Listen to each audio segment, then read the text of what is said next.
Pô, é muito louco, cara, esses transtornos de E personalidade. a psicopatia, pô?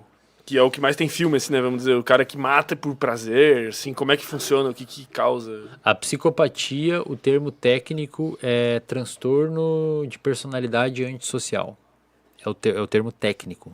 Psicopatia e sociopatia não existe nos manuais diagnósticos. É um nome coloquial que a gente dá no senso comum. Pra sociedade entender o que é. É, psicopata e sociopata. Então é transtorno de personalidade antissocial. Esse transtorno de personalidade, ele normalmente é diagnosticado no paciente quando ele tem 18 anos ou mais. Antes disso, a gente chama de transtorno de conduta. Que é o quê? Cara, aquela pessoa que mata animalzinhos de estimação desde cedo, gosta de ver os animalzinhos sofrer, não tem empatia, né? Não respeita muitas leis, né? Quando adolescente é um pouco mais descompensado ainda e, portanto, é muito mais fácil identificar, porque o adolescente em si é uma limitação. Eu sempre digo isso, a galera me xinga depois. Não faço um corte sobre isso. Mas a alimentação, a adolescência, ela é em si uma limitação neurológica, cara. O adolescente, ele tem um desenvolvimento menor. Adolescentes são burros. Não, pior que não. Pelo contrário, eles são impulsivos demais. Ah, entendi. O adolescente, o córtex pré-frontal, depois vamos voltar no psicopata. Mas isso é por causa do período da formação? Do período, é natural. Eu passei por isso, todo adolescente vai passar por isso. Tem uns que é menos, outros é mais. O que acontece? Quando você começa o desenvolvimento do seu cérebro, a última região a amadurecer é o córtex pré-frontal, a parte que está na frente atrás da sua testa aqui. Essa é a região que só nós mamíferos e principalmente humanos temos bem evoluída, bem complexa, bem desenvolvida. Essa região que basicamente ela é envolvida com a teoria da mente, que é o quê? Eu sei mais ou menos como vocês estão se sentindo só de olhar para vocês agora. Eu sei que vocês estão prestando atenção. Eu sei que se você estivesse fazendo meio assim, eu ia saber que vocês estão meio pouco, os caras não estão entendendo. Então é essa região minha que eu consigo inferir o estado emocional de vocês com base no que vocês estão me passando de informação sensorial e visual. É, mais ou menos isso. O córtex pré-frontal, ele é envolvido também por não fazer cagada. Então quando você pensa assim, puta, eu vou fazer uma pergunta agora aqui, mas aí você já perguntou, uma galera pode me cancelar na internet, melhor não fazer. É o córtex. Agradeça o córtex pré-frontal. Eu não tenho. Ele que fala assim pra você, cara. Como é que é a do BBB lá?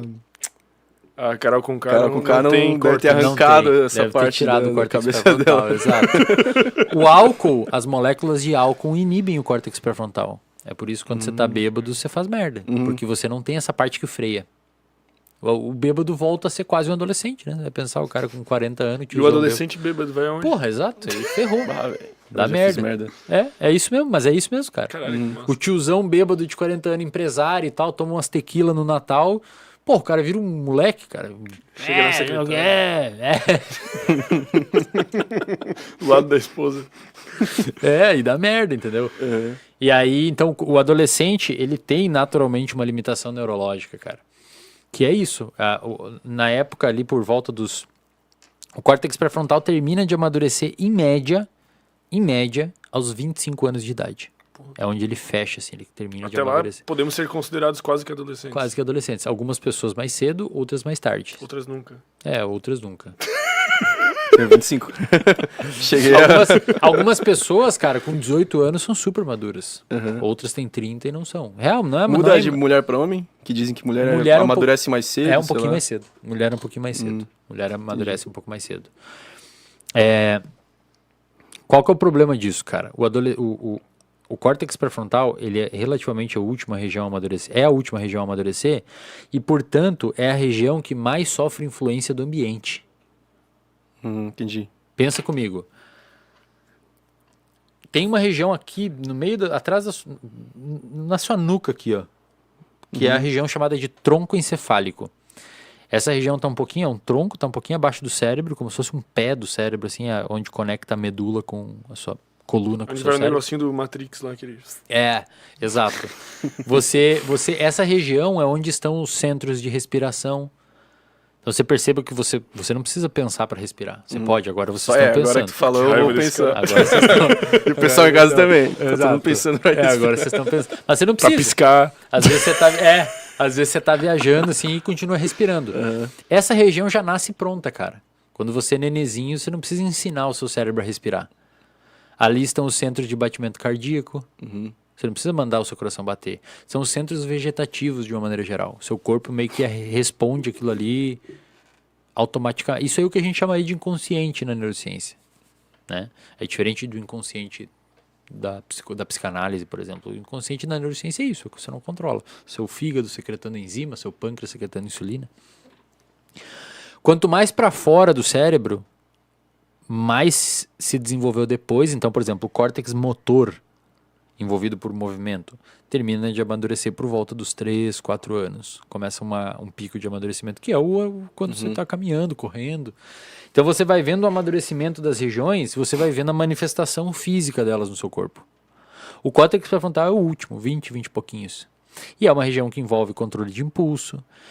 Uma coisa muito importante que o córtex pré-frontal faz, é atrasar uma recompensa.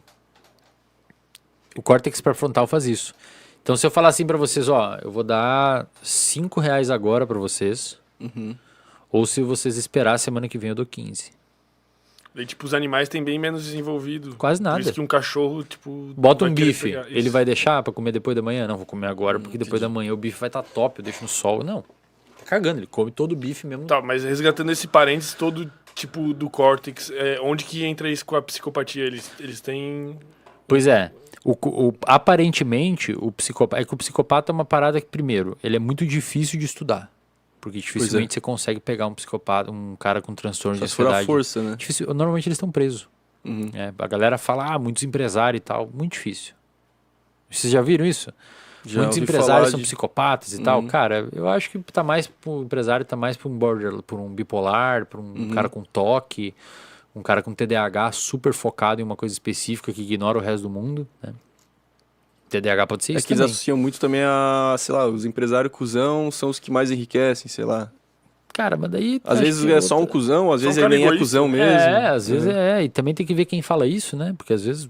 Com certeza, pode ter um... Saber viés, como é que você vai determinar se o cara é cuzão, quem que falou que ele é cuzão. Exato.